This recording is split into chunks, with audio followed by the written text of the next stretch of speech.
हमारे एमएलए साहब, हमारे यहाँ पर फॉरेस्ट ने इतना आतंक मचा रखा है जितना किसी का आतंक नहीं है। अगर कहीं कोई रोड बनाता है तो रोड को रोक देते हैं, कोई स्कूल बनाता है तो स्कूल को रोक देते हैं, चाहे उसमें पहले कांग्रेस गवर्नमेंट थी चाहे अब बीजेपी गवर्नमेंट है, कोई नहीं करने देता है। हमारे यहाँ पर ये आरसीपी का पानी 2012 से आ रहा है।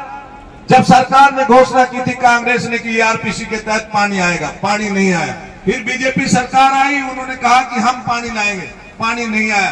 फिर कांग्रेस गवर्नमेंट आई, उसने कहा पानी हम लाएंगे, फिर भी नहीं आया। और अब फिर बीजेपी आ गई, वो कह रहे कि हम तो भागीरथ बन करके आए और पानी लाएंगे, लेकिन मेरे को लग नहीं रहा कि पानी अभी भी आ जाएगा।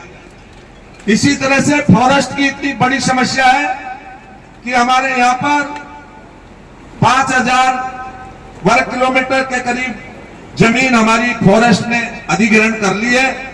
और आज ये बैठे, कल थोड़े दिन बाद में हम फिर न्योता देंगे आपको कि हमारी जमीनों के ऊपर अधिग्रहण कर लिया है और हमको बाहर नहीं निकलने जा रहे हैं। तो हम आपको पहले ही कह रहे हैं, थोड़ा बहुत आपकी सरकार के अंदर विरोध करने की क्षमता है, आप विरोध कर रहे हैं और इस सूती हुई सरकार को जगाने का काम आप कर सकते हैं। हम तो आपके कंधा से कंधा मिलाकर काम कर रहे हैं। अब जो भी हमारे यहाँ पर काम होगा, विधायक महोदय से हमने स्कूल के लिए कमरा लिया, तो स्कूल कहीं नहीं खोलनी है तो वहां नहीं खोल नहीं सकते, क्योंकि हमारे गांव के अंदर कोई जमीन शिवायचक बची नहीं है। ये डोंगरी भी पहले शिवायचक जमीन थी और इसको अब फॉरेस्ट ने अधिग्रहण कर करके और फॉरेस्ट के नाम कर लिया। ये सेम ऐसी मंदिर जहां पर बने हुए, इसी तरह नटनिका वाला भी जो मंदिर बना हुआ है वो भी वन भूमि में ही है। भरतरी बाबा का मंदिर नहीं है, बाकी हमारे यहाँ जितने मंदिर बने हुए हैं सब फॉरेस्ट की जमीन में है। तो बीजेपी का जो डंका बजा रहे हैं कि हम जय श्री राम, लेकिन यहाँ पर हमारे सब मंदिरों को ध्वस्त करने का काम ये कर रहे हैं।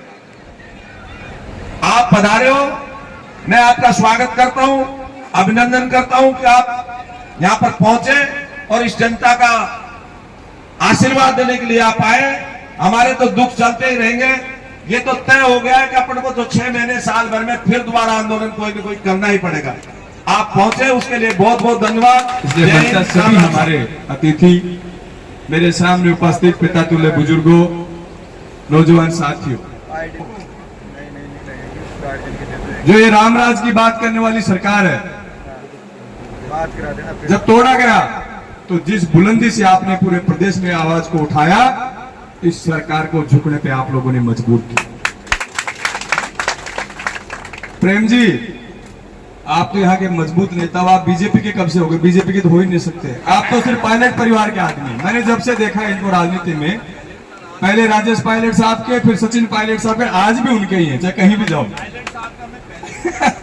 वही तो कह रहा हूँ मैं, साहब का मैं पहले भी था, आज भी हूँ और आगे भी रहूंगा। वही मैं कह रहा हूँ, प्रेम जी के परिवार से, वही मैं कह रहा हूँ, इनके परिवार से, पायलट साहब के परिवार का पुराना रिश्ता है, जो पहले इनके पिताजी ने निभाया, आज उस रिश्ते को ये भी निभा रहे हैं। राजेश पायलट साहब ने भी निभाया और सचिन जी भी उसको निभा रहे हैं। इसलिए आप और हम सब किसी पार्टी के व्यक्ति नहीं। आज मैं एक बात कहना चाहता हूं, कल अचानक से मंत्री जी का हृदय परिवर्तन कैसे हुआ? बताइए आप, कैसे हृदय परिवर्तन हुआ?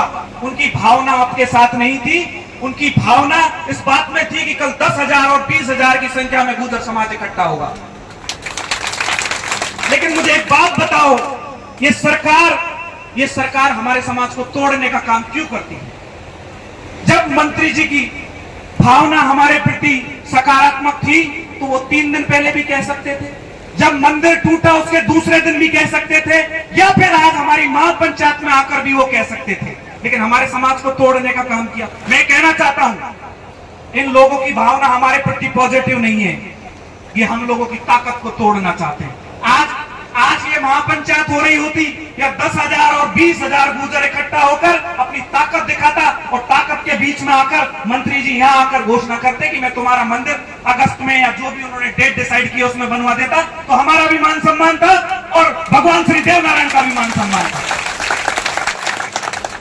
मैं कह रहा हूं, हमारे लोगों को राजनीति करनी चाहिए, करो राजनीति, हम स्वागत करते हैं। लेकिन ऐसी राजनीति मत करो जिससे समाज की भावनाएं आहत हो, आपके प्रति विश्वास खत्म हो। आप विश्वास पैदा करो, समाज के